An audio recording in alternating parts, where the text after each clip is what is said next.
Hi everyone, welcome back to Psychology Matters. It's so good to have you here today. I'm Dianne Bradley, a licensed marriage and family therapist from Franklin Counseling Associates. I teach in a graduate program for counseling and therapy, and this program is to share with you some of the things that we work with as counselors and therapists. So it's really good to have you.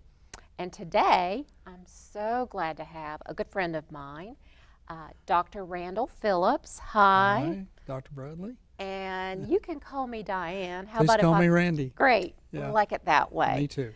So it's so good. You're a licensed marriage and family therapist as well, correct? Right. And moving back to Nashville, or moving to Nashville? Moving to Nashville, establishing my private practice, and in December I was granted consulting privileges at Williamson Medical Center. Oh, in Franklin, right? In Franklin, where I support palliative care. Okay. Yeah. So, and you're here today because I asked you if you would share with our audience some of the nuances of military families, active and even inactive. Right. Military families, families that have members who have been deployed, members that are moving from here to there for training, all those kinds of things, because you've got a little actual personal history with that as well. Yeah, do you not? Just a tad. Yeah. Thank you. Well, glad to do it. First, let me say it's a real treat to do this, and thank you so much for the kindness of the invitation. I can't get away from military family life. Yeah. It was the first 19 years of my life. So for 19 years I understood understood myself in terms of OD green and enlisted personnel and rank and officers and transfers and even war that my father was. My father was a veteran of 3 wars. And so our family grew up understanding itself literally in terms of armed conflict and the threat of it as well, including the Cold War threat. That kind of dates me, and so. We're pretty close. So I'm just thinking that we will have a lot of folks that are not familiar with all of the things that military families endure, and then we have folks that are members of military families that are wondering, what we're going to say about these challenges and what these family members may benefit from by working with a marriage and family therapist. So can you share a little bit about that? Sure. Military families, first of all, are very similar to civilian families, concerned about getting kids to school on time and dentist appointments and soccer games and making sure there's enough food in the refrigerator and medical appointments, even moves, those kinds of things. Military families are highly reflective of the diversity of this nation. They're an incredibly diverse group of folks. And I have to say I'm very grateful for that exposure growing up as a child and then as a teenager and young adult in the military, because I grew up in a period of time of intense segregation, and then as the nation was moving toward segregation, military families were pretty much fairly well advanced in that respect in terms of their experience of having been highly integrated down to their schools and also where they lived, and where, for instance, where interracial dating in the nation began to manifest itself more prolifically, or was more prolific in later decades past the 60s. We were dating. African American, Caucasian or white kids were dating each other, going to dances and parties together. It was happily my first exposure to kids who were Asian American, Native American, Latino, on and on and on. And it was refreshing to see somebody and meet somebody who wasn't a Southerner, who you know, didn't reside in the Something Southeast or new. Southwest. Absolutely. So I would imagine that moving around, you know, for whatever reason, training, deployment, or living on the base while the enlisted member, family member was deployed, I would imagine there's constant transitioning, transition, change. Yeah. And how is that on the family members? What's that like? Let me answer that with a little show and tell. I brought a picture, if I may. Oh, let's take a look at that. Okay, and this one's really dated, but I love it because it captures my family. I'll let you see it. This is your family. Somewhere I'm in there. Okay. Yeah, I was the oldest. I am the eldest of 7. And this is my mother, who managed to get us all up that morning, get us cleaned up, fed, dressed, and catch a plane, a flight, out of Paris, Tennessee, no less, to go to Charleston, and then fly to, take an international flight. Then we landed in Gander, Newfoundland, and then we flew to Germany to meet my dad. And this would have been our second tour duty in Germany. I have a brother in this picture who was born in Germany and a sister who was born in France. And I was sharing with you before we started this that my first words were French. I've since lost the French, but I learned to speak French before or while I was picking up English, and I was better at the French than I was the English. And I bought a lot of candy when my mother didn't want me to, when she took me shopping with her in the French markets. But so transition. when you that transitioning piece, I'm sorry, I didn't mean to interrupt. You firsthand experience of knowing what that's like. You know, how do you prepare children for this totally different environment that they're going to be in and may not even be able to understand the language around Exactly them? right. In this picture, there's a toddler up to, I was almost 13. So we have 7 children across a span here from toddler to preschool to early school age, and then middle school up to middle school age. All of us at very different developmental places on the developmental spectrum with different needs, males and females as well, with different needs and foci on our bodies and our emotional states as well.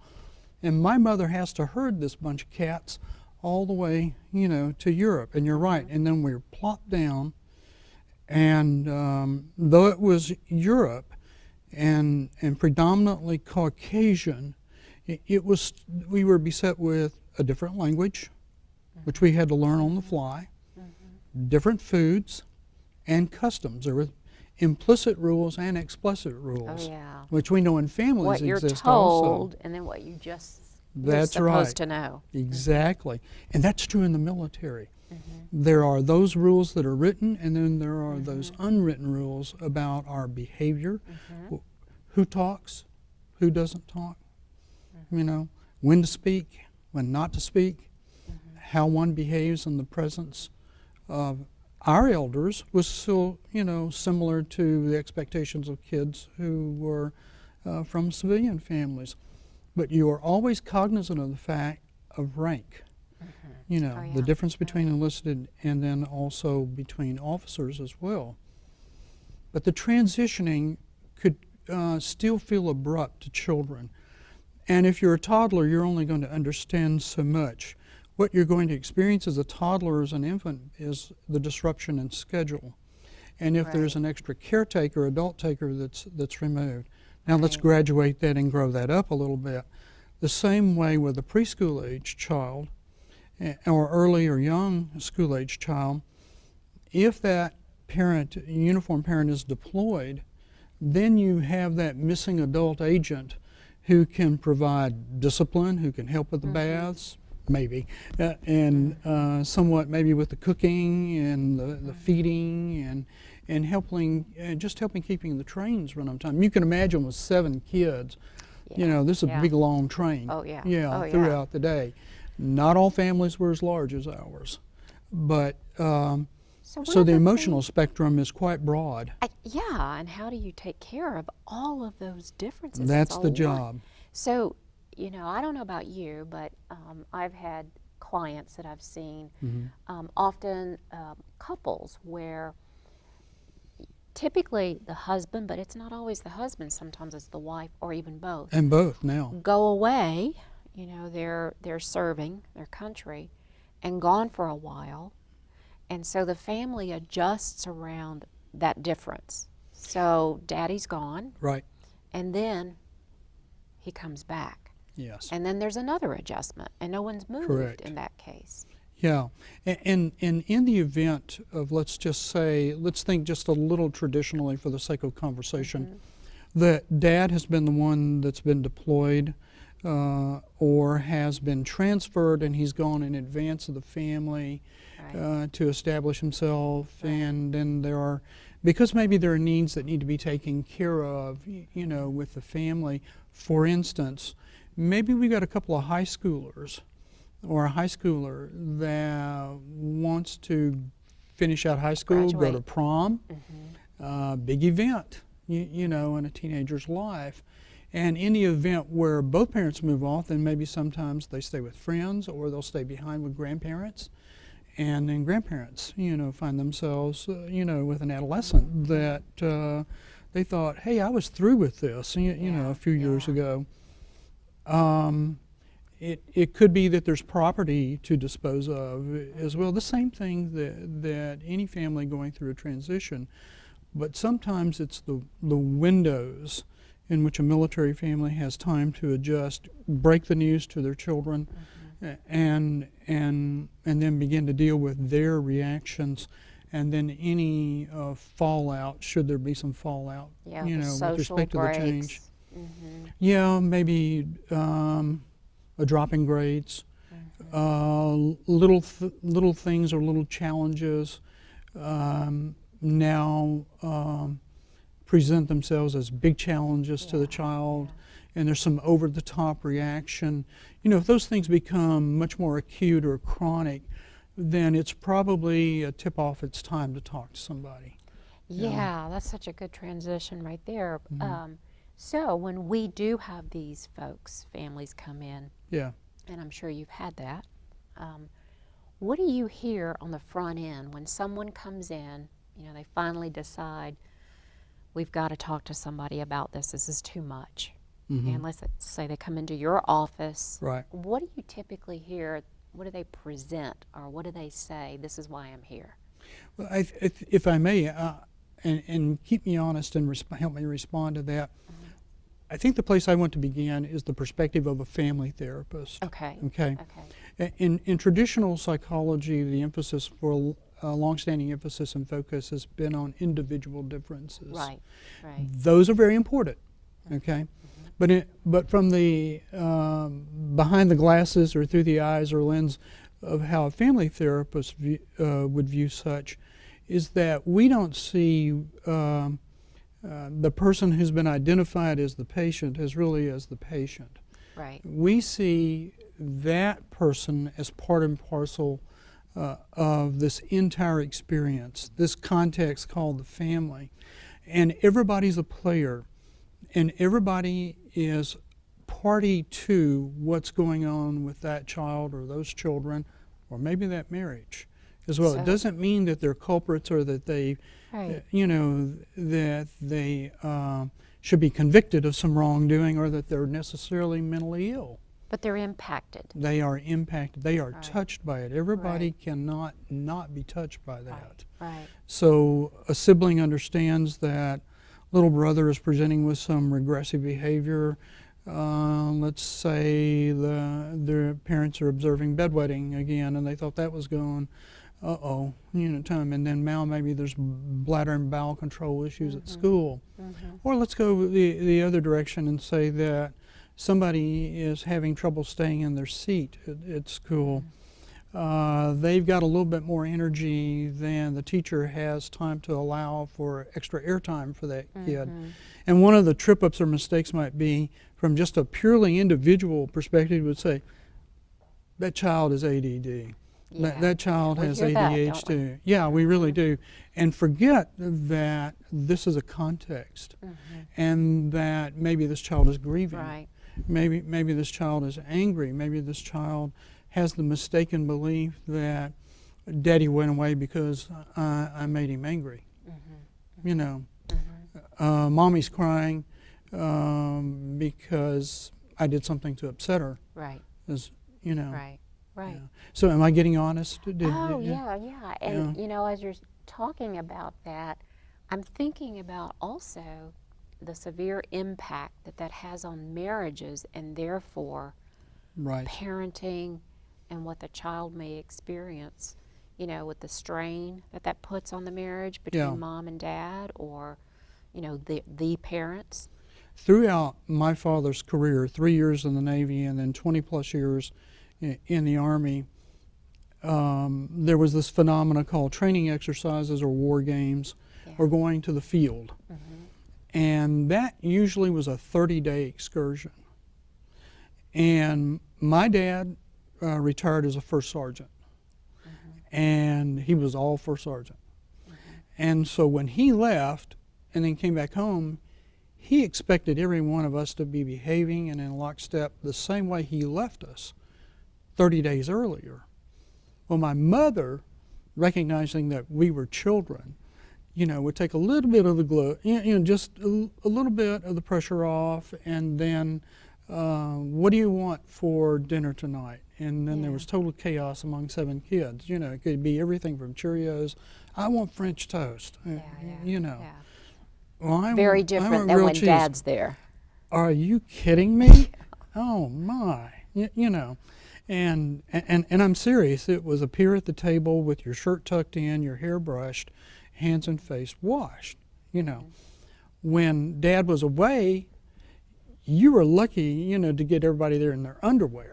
You know, and it wasn't quite that bad. But then he came home.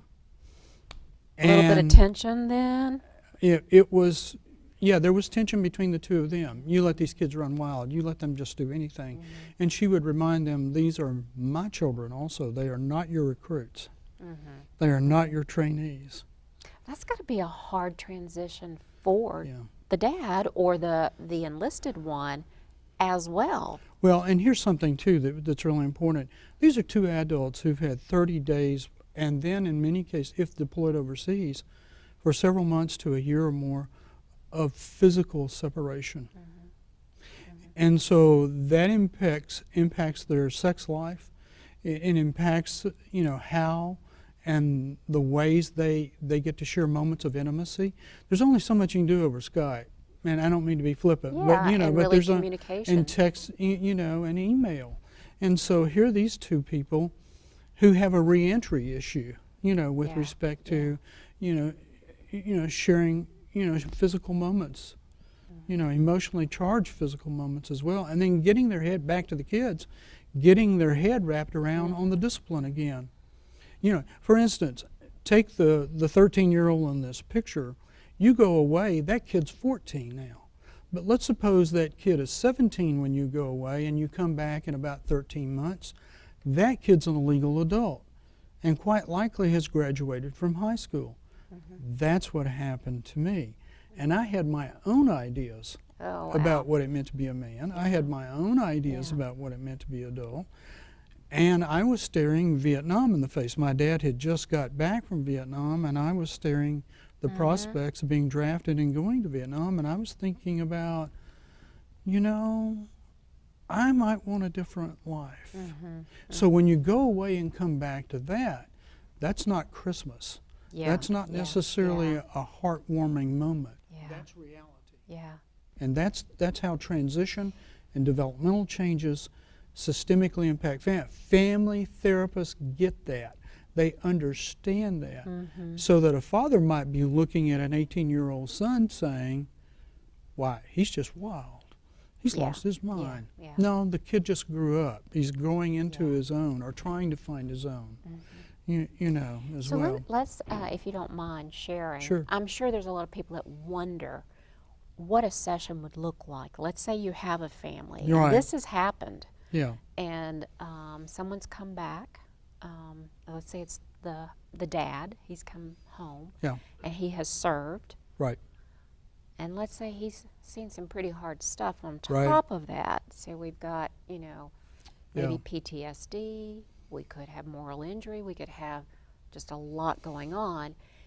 Now you've got another entire layer to look on that.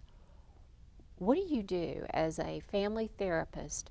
Do you have the whole family come in at one time and talk? Do you have the parents come in first and talk? What Right. do you do? Where do you begin? Well, if the service member family comes in alone, then of course it's time to pay particular attention, of course, to what's on their mind and what Right. it is that they think they want to focus on in therapy. And that approach is called a client-directed Right. approach. Right. If it becomes apparent that there are marital issues, then we might proceed to asking the spouse, to join us. If from the get-go, the service member family says, a member of the family says, look, I don't know how to fit in. Yeah. I'm really, I want to do a good job. I'm frustrated. My wife's telling me I'm not getting it right. The kids are giving me hell, for the way I'm behaving and Right, acting and right. everything. I might, inject. Well, let's bring everybody in, and I assure them this won't be a gang up on dad moment. And I explained to him. I said, because you're not the patient as far as I'm concerned. If I have to use the word patient, I said, the family's the patient. Right. Right. I'm interested in how your being away and your coming back has impacted everybody. And I'm interested in everybody's response to that and also their contribution, Right. to these moments as well. To do it without blame, to do it without fault. But in my very, very, very first encounters with the member of the family who is service connected, I always pay great respect to their rank.